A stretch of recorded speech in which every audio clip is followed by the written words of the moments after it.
주영진의 뉴스 브리핑 청와대 발표 내용 중심으로 시작을 해볼까 합니다. 청와대가 오늘 문재인 대통령의 중국 국빈 방문 일정을 공개를 했습니다. 13일에 중국에 가는데 시진핑 중국 주석과의 정상회담은 14일에 열리게 됩니다. 15일과 16일에는 임시정부 청사가 있던 곳이죠. 충칭을 방문한다 이렇게 설명을 했습니다.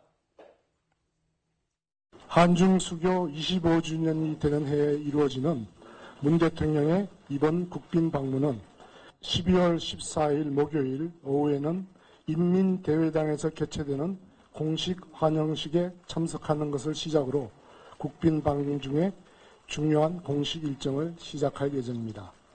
환영식에 이어 시진핑 주석과 확대 및 소규모 정상회담을 갖고 정상 간 우위와 신뢰를 돈독히 하고 이를 바탕으로 한중 양국이 1992년 수교 이래 지난 20년간 이룩한 발전과 성과를 평가하는 한편 북핵 문제를 평화적으로 해결하고 한반도의 평화를 정착시키는 방안과 다양한 분야에서의 협력을 증진하는 방안에 대해서도 심도 있게 협의할 예정입니다.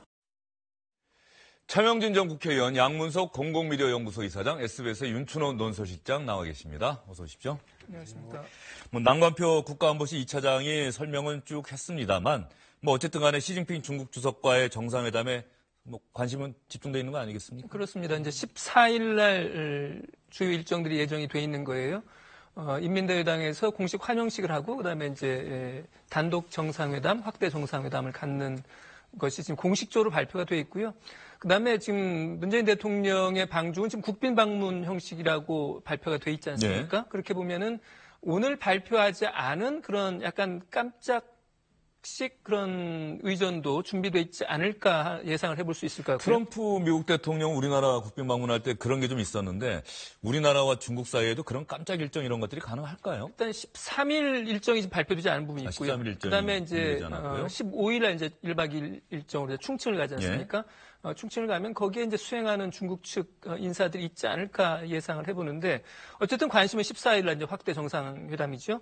거기서 보면 이게 지금 문재인 대통령하고 시진핑 주석이 만나는 게 이번이 세 번째죠. 7월 달에 베를린에서 만났었고, 그다음에 네. 11월 달에 베트남에서 만났고, 이번에 이제, 베이징에서 만나는 것인데, 앞에 두 번은 사실은 다자 정상회담에서 만나는 거기 때문에 깊이 있는 이야기를 할 수 있는 자리가 아니었어요. 그렇기 때문에 이번 정상회담이야말로, 한중 관계를 가늠해 볼 수 있는, 향후 5년간의 한중 관계를 가늠해 볼 수 있는 중요한 척도가 될 것이다. 이렇게 예상이 됩니다.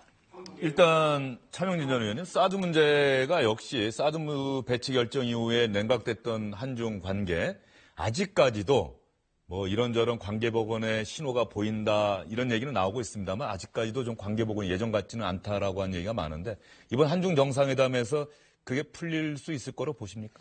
어렵죠. 제가 그 국회의원 할 때 중국에 방문해가지고 그 당시 이제 MB 정부 시절인데 중국 그 관계자한테 이런 얘기했어요. 당신들은 전통적인 사회주의 국가가 아닌 소위 봉건 왕조 국가로 전환한 북한에 대해서 아직도 혈맹 관계로 생각하느냐. 차명진 의원이 그렇게 질문하셨다고요? 질문했더니 상당히 당황해하고 아연실색해 하더라고요. 그래서 제 생각에는 지금 우리가 중국과 넘을 수 없는 큰 두 가지 벽이 있습니다. 하나는 지금 얘기했듯이 이미 6.25 때 중국이 참전했고 또 중국의 내전 때 그 북한이 중국을 공산당을 지원했던 그런 역사가 있듯이 중국과 북한 사이에는 지금 서먹서먹 하더라도 상당히 여기 뗄래야 뗄 수 없는 혈맹 관계입니다. 그들은 이미 아직도 그 전쟁이 났을 때 서로 자동 개입하는 그 조약을 갖고 있습니다.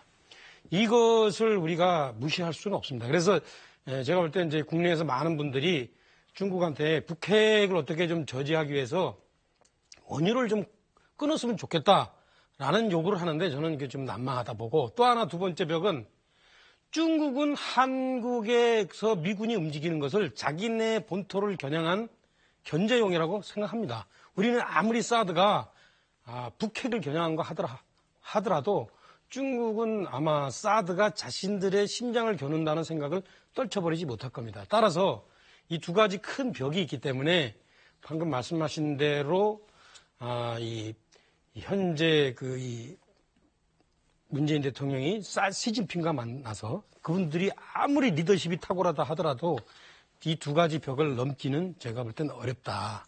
양문석 이사장님 생각은 어떻습니까? 그럴 때 어쨌든 사드 문제가 그 공동성명이나 공동기자회견 자체를 무산시키는 결정적인 요인이 아니겠는가라고 보는 거고, 오늘 청와대도 그렇게 오늘 밝혔지만 현재 우리가 밝히고 있는 3불에 추가를 계속 요구를 하잖아요. 그러면 예를 들면 현지에 그 공동조사단을 파견하자라고 이야기를 한다든지, 이러한 그 사드 배치 현지에 이제 공동조사단 파견하자, 그다음에 뭐 하자, 계속해서 우리는 요구하는 바가 없는데 중국이 계속 요구하면서 사드 부분에 있어서의 이견들을 계속해서 발생을 시키는 게 첫 번째고, 근데 두 번째는 결국 그 북핵 해법이 다르잖아요.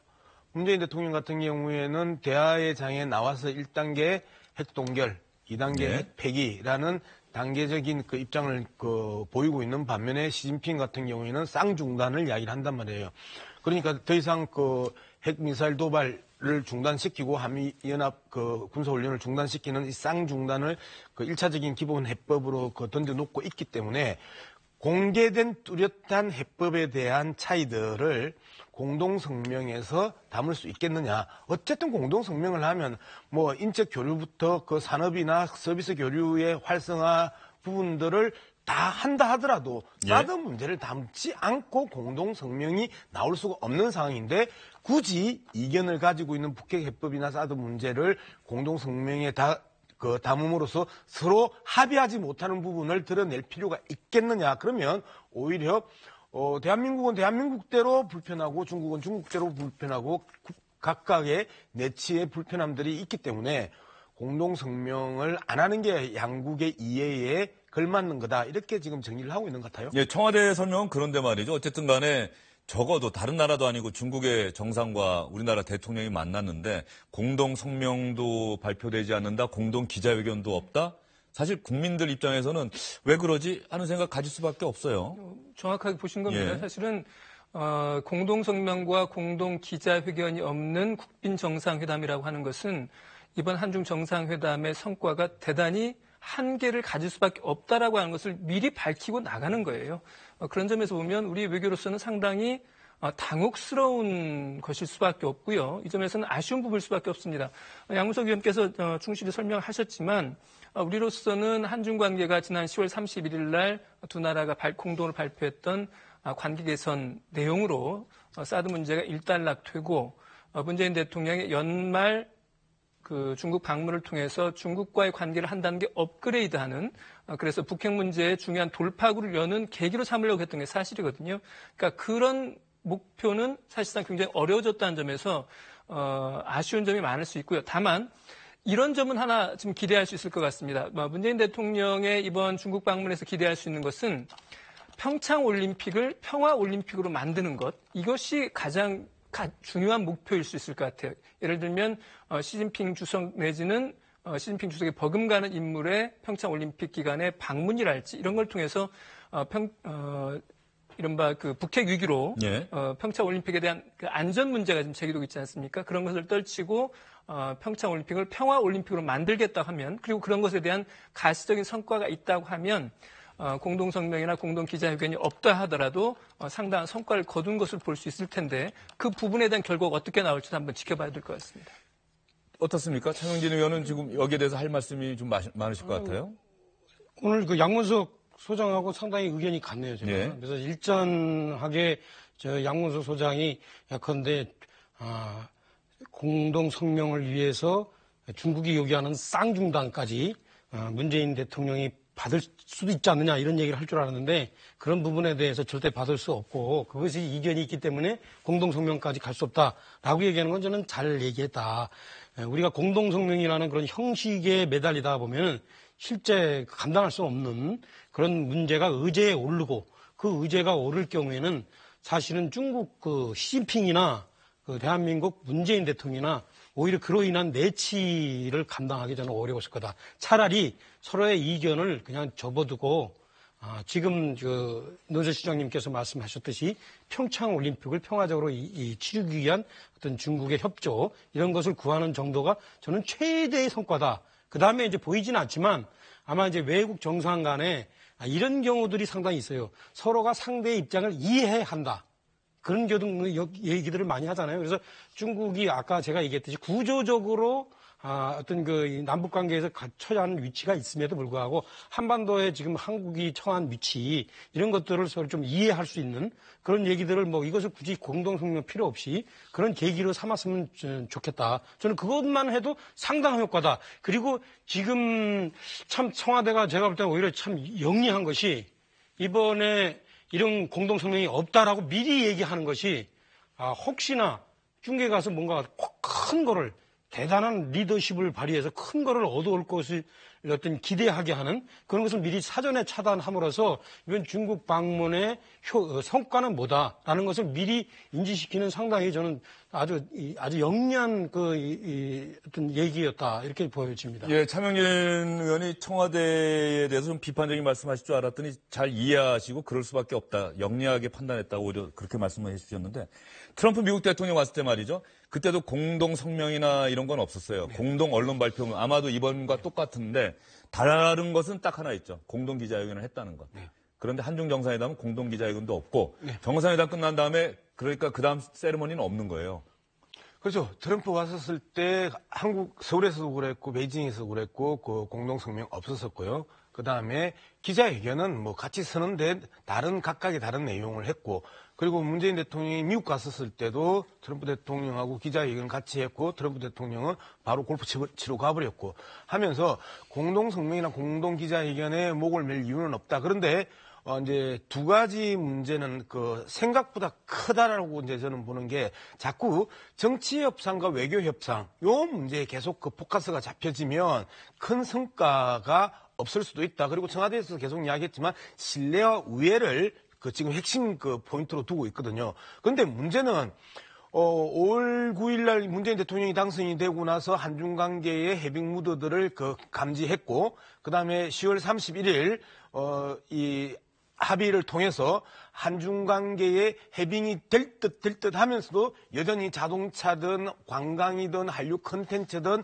기본적인 소통과 교류들이 현실적으로 다 제한적으로 움직이고 있단 말이에요. 즉 이번 협상 이후에 한중 FTA 본격적인 실무회담이 들어가고 그다음에 그동안에 막혀있던 인적 교류나 물적 교류의 벽은 사실상 풀릴 가능성이 아주 높아졌다는 게 1차적입니다. 그러면 국민들이 직접적이고 체험적으로 느끼는 한중 관계의 해빙 무드는 확실하게 달라질 것이고 두 번째 평창올림픽에 대한 중국의 이 답례가 어떻게 나오느냐가 이제 또 하나의 결정적인 이유인데 베트남에서 시진핑 주석이 그렇게 이야기를 해요.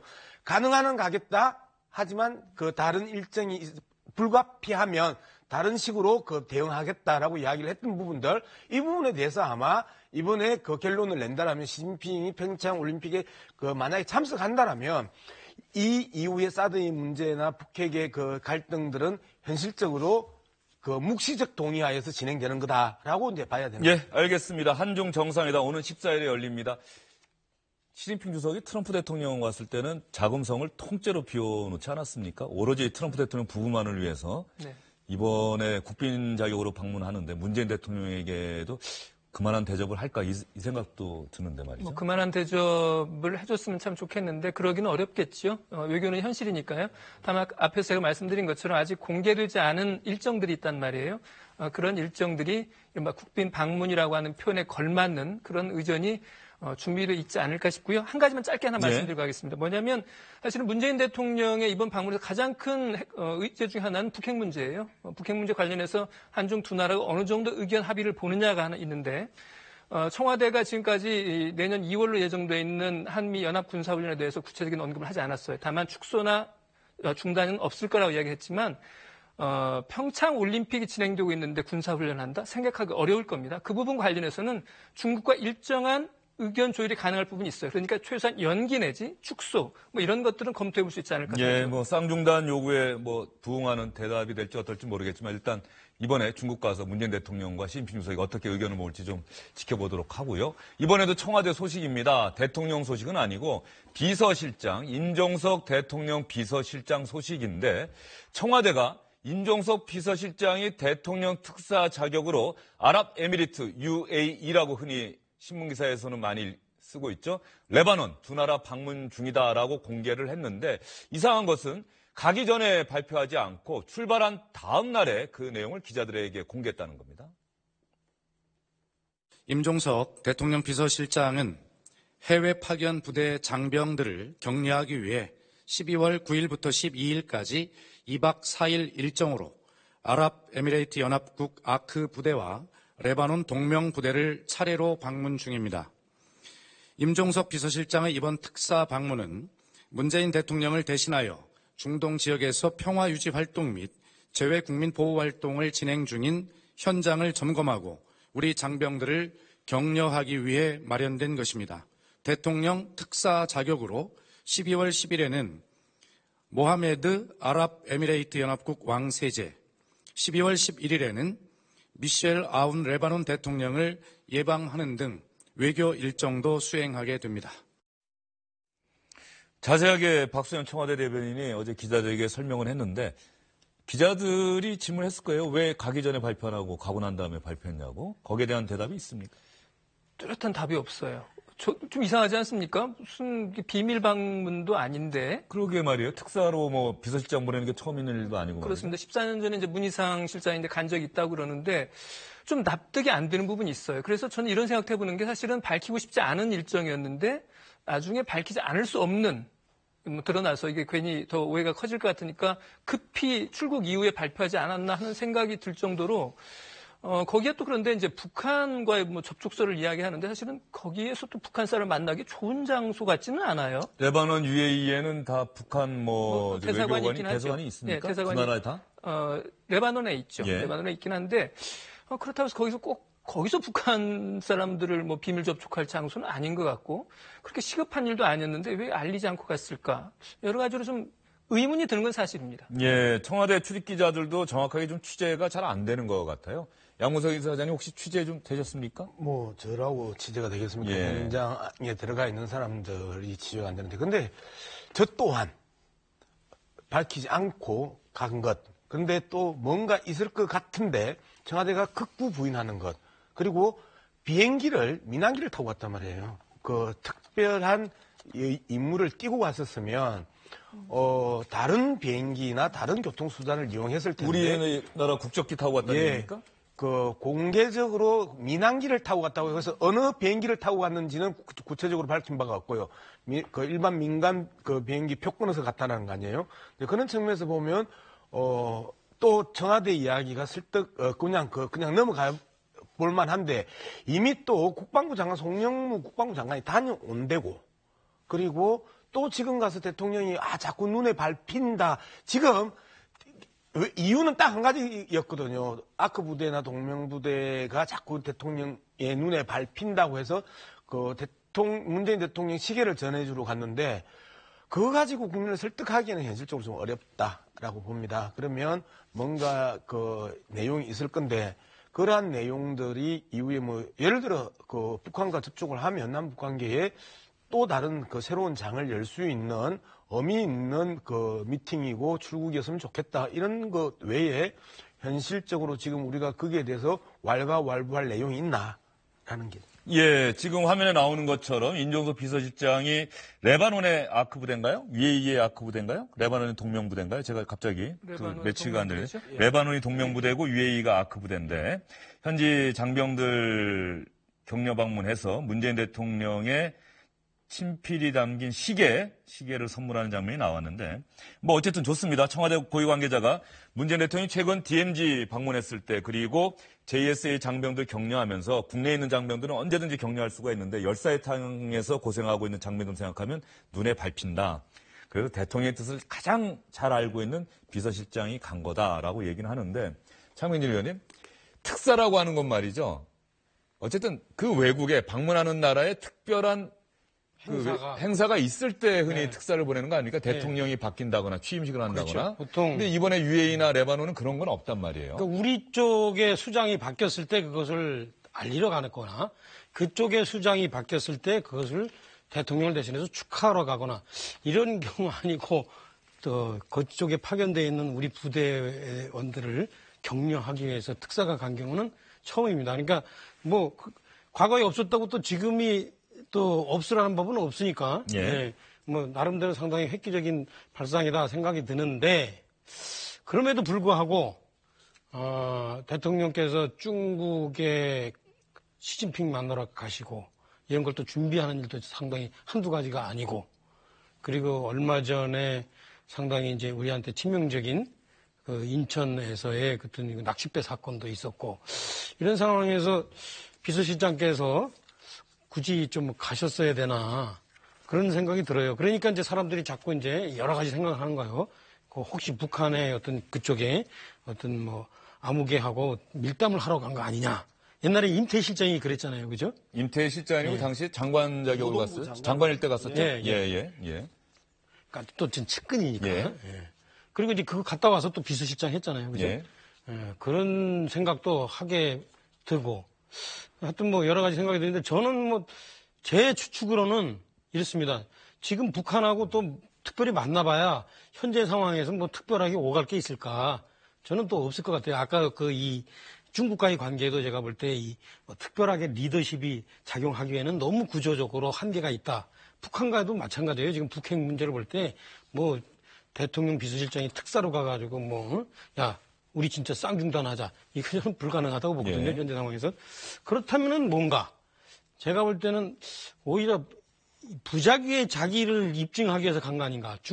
국내에서 뭔가 있는데 그거를 임종석 실장이 관여 안 한 거를 입증하기 위해서 오히려 간 거 아닌가. 저는 그렇게까지 추측이 됩니다. 예, 알겠습니다. 그러니까 지금 임종석 비서실장이 갑자기 UAE랑 레바논에 특사로 간 것을 두고서 일단 청와대 설명은 현지에 있는 우리 장병들 위로하기 위해서 간 것이다. 특별한 다른 뭐 북한 접촉설이나 이런 건 전혀 사실 아니고 그런 계획 없다라고 일축을 했어요. 저는 차라리 이번에 가서 북한과의 접촉과 그다음에 내밀한 협상을 했으면 좋겠다. 그리고 그게 나중에 밝혀졌으면 좋겠다고 생각하는 게 어쨌든 러시아 차관이 갖고 영국에서 그랬고 유엔에서도 지금 북한하고 계속 접촉하면서 북한의 태도 변화가 계속해서 감지되고 있단 말이에요. 그리고 대화의 장으로 나오려고 하는 북한의 그 일정한 그 메시지와 사인들이 나오고 있는 상황에서 임종석 비서실장이 아랍에미리트에서 만나든 레바논에서 만나든 북한과 만나서 좀 더 긴밀하게 이야기를 하고 그 성과를 가지고 와서 공식적인 테이블에서 이 문제들이 좀 더 이 풀려나가는 윤활유 역할을 했으면 좋겠다. 이게 솔직한 발언 아닙니까? 저는 앞서 말씀드렸던 것처럼 갔냐 안 갔냐 왜 갔냐 왜 안 밝혔냐라는 의혹의 정폭보다는 차라리 가서 뭔가의 그 실질적인 성과를 가지고 왔으면 하는 바람을 이야기하고 싶습니다. 예, 양문석 이사장의 개인 의견이신 거고요. 예. 그거는 어쨌든 간에 청와대가 일단 그런 계획은 없다라고 이야기를 했는데 만약에 양문석 이사장 지금 말씀하신 것처럼 나중에 실제로 이런 일이 있었습니다라고 얘기했을 때 사실 그때는 왜 그랬느냐 또 이런 또 문제제기에 부딪힐 수도 있어요. 물론 성과가 중요하긴 합니다만. 차 의원님. 임종석 실장이 짧게 얘기해 주시죠. 임종석 실장이 정말로 레바논에 가서 북한 특사 만났다. 저는 상당히 위험하다고 생각 들어요. 임종석 실장의 여러 가지 살아온 경로나 현재 그분이 처한 위치를 놓고 볼 때 상당히 제가 볼 때는 거기서 무슨 얘기가 오갔건 간에 다른 사람으로 하여금 오해의 소지가 있게 만든 그런 위험이 있습니다. 그래서 오히려 그런데 제가 말이죠. 문재인 예. 대통령이라면 실제 대화하고 싶으면 임종석 실장을 안 보냈을 겁니다. 한 가지 예. 제가 이야기할게요. 계속해서 이제 임종석 실장이 학생운동의 경력들을 계속 이야기를 하는데 한미 FTA 때 가장 앞장섰던 그 국회의원 중에 두 사람이 임종석 실장입니다. 당시에 송영길 그 의원하고 임종석 의원이 임종석 의원이 이 한미 FTA를 사실상 국회 내에서 주도했던 사람입니다. 그 사람들 학생 시절에 반미 반제 투쟁했던 사람들입니다. 아직까지도 그러면 그 당시 한미 FTA 투쟁에서 한미 FTA 체결 과정에 있어서 적극적으로 일했던 송영길 의원이나 임종석 그 위원에 대해서 뭐라고 그 당시에는 그럼 비판을 할 수 있습니까? 변절했다고 이야기를 하고 그다음에 그럼 지금 북한하고 문제를 풀려고 하면 저 주사파 출신이니까 이야기하고 언제까지 30년 40년 우려먹을지 정말 답답합니다. 예, 양문석 이사장님과 차명길 의원이 그 부분에서 상당히 부딪히시는 것 같은데요.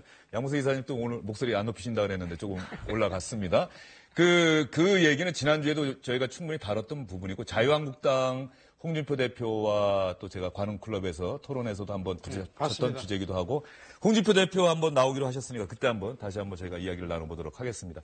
뭐 임종석 실장 관련해서 청와대에서 추가로 설명 나온 거 없죠? 네, 설명한 거 없고요. 예. 북한과의 접촉이랄지 이런 것 없이 당초 밝혔던 목표, 그러니까 파병 장병의 위로라는 다른 목적은 없는 방문이다라고 설명을 했습니다. 예. 이 다음에 정말로 청와대 설명 그대로 그런 목적으로 특사를 갔다 왔다고 한다면 특사에 새로운 또 유형이 생긴 거예요.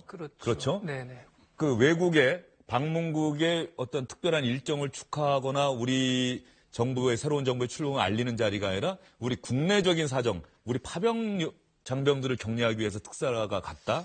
근데 여전히 그런 특사 역할을 내 대통령 비서실장이 해야 되는지는 의문이에요. 예, 알겠습니다. 이 부분은 청와대 임종석 비서실장이 다녀온 다음에 아마 또 기자들과 청와대 출입 기자들과 만날 수 있는 자리가 있지 않을까 싶은데 뭐 그런 자리에서 어떤 뒷얘기가 나온다고 한다면 또 저희가 여러분께 자세히 전해드리도록 하겠습니다. 이번에는 어제 SBS 8시 뉴스 주말에도 많이 나왔던 소식인데 말이죠. 국민의당 안철수 대표 또 안철수 대표의 통합 논에 반대하고 있는 호남 중진 의원들 사실상 국민의당 내분 이미 갈라선 상태다 이런 이야기까지 나오고 있는데 호남이 국민의당의 정치적 근거지 아니겠습니까?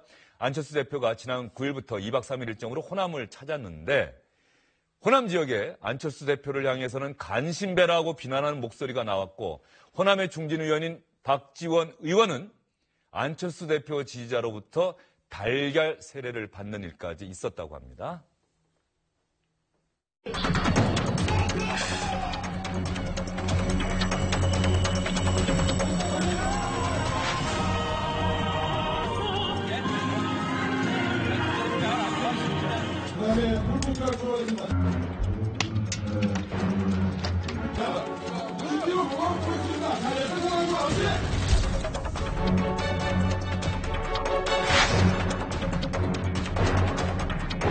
영혼과 양심까지.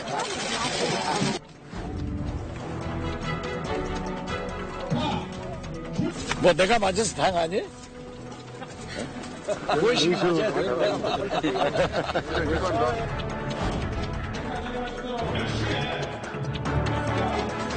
김대중 전임 대통령 비자도 통과로 다 저기로 저희가 어디라고 지어서 안철수 김대중 물어라.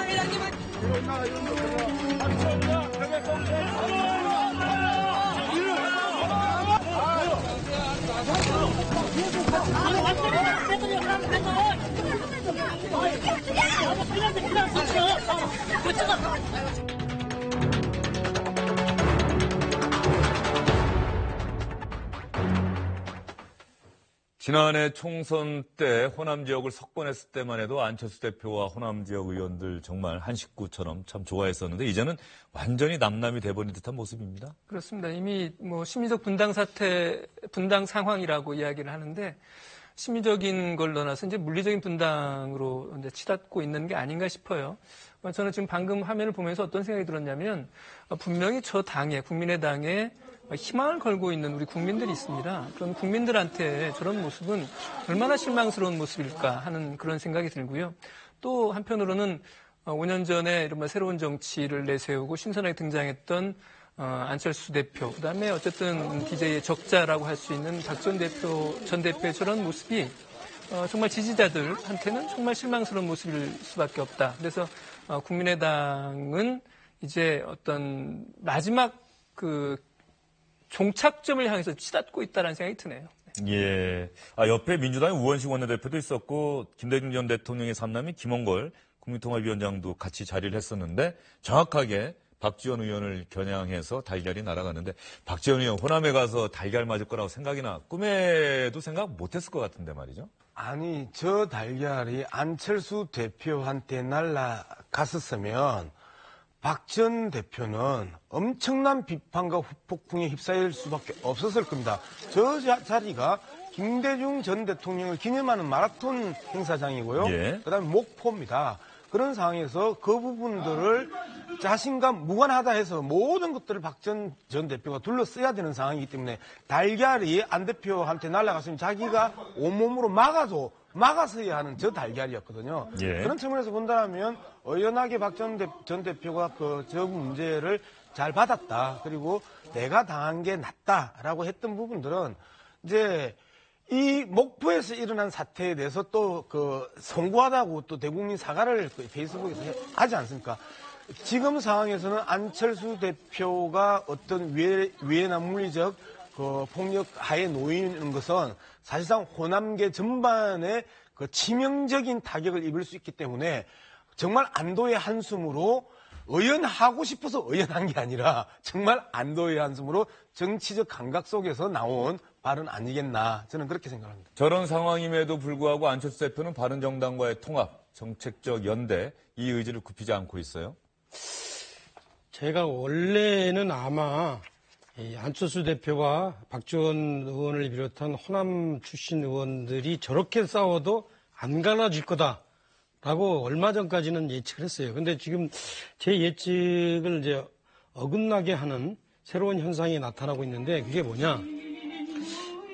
호남 의원들이 저렇게 안철수 대표와 싸운다 하더라도 나가서 갈 데가 없을 것이다 라고 처음에 예상을 했어요. 예. 그러니까 민주당에서 이미 기존의 지역구의 어떤 출마 예상자들이 다 있고 지역구 영주들이 있고 또 그들이 문재인 대통령 만들기에 또 기여를 했고 또 문재인 대통령의 현재 지지율이 높기 때문에 아마 국민의당의 호남 출신 의원들이 나가도 안 받을 거 아닌가 이렇게 예상했는데 최근에 지금 여당 민주당의 생각과 위상이 좀 바뀌었어요.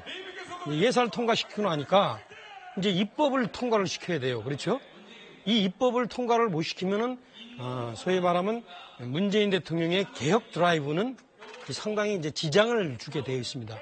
그런데 그렇다면은 국민의당에 있는 호남 출신 의원들에게 당신들 와도 안 받아 이렇게 할 수가 없어요 지금. 그래서 상당히 제가 볼 때는 서로가 말을 물밑에서 하고 있든지 말은 안 하더라도 눈빛으로 우리 한번 같이 해볼 수 있지 않는가 이런 생각으로 지금 상황이 바뀌고 있지 않나. 따라서 안철수 대표가 이끄는 국민의당의 원심력이 상당히 작용할 것 같다. 그래서 아까 실장님 얘기하신 대로 서로 네 분이 지금 막장으로 갈 수밖에 없지 않나. 저는 그렇게 좀 예측해 봅니다. 네, 일단 결과는 저희가 지켜보면 당연히 자연스럽게 알게 될 것 같은데 안철수 대표가 부인 김미경 교수와 함께 김대중 전 대통령 기념 마라톤 대회에서 한 5km 뛰었다. 오랜만에 또 안철수 대표 부인 모습도 화면에 등장을 했습니다.